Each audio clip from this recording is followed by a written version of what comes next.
লাগবে। এইটা এই মুরগি ছাগল গরু নিয়ে চিন্তা করে এই টাইপের লোকের কাজ এগুলা না। এই টাইপের লোকের কাজ এটা সর্বোচ্চ করবো শিকা ঢুকে বলো পর্যন্ত চুরি না করে এটা ঠেকান।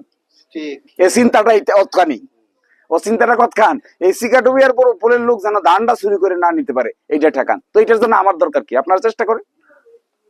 দেশ দেখলাম বিদেশ দেখলাম পৃথিবীর এই প্রান্ত থেকে ও প্রান্ত দেখলাম নিজের লোকেরা কষ্ট আছে, কাজ করতে বড়টা করতে হবে। তো বড়টা করতে হবে না, ছোটটা।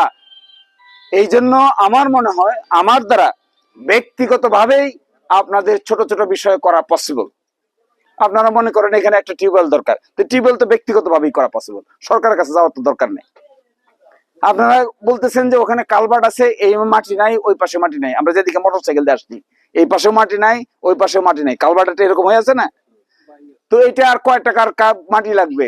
যে কয় টাকার মাটি লাগবে মাটি আপনাদেরকে অল্প কয় টাকা দিলে কালকে নিজেরা মাটি কেটে পড়ে দিবে, শেষ।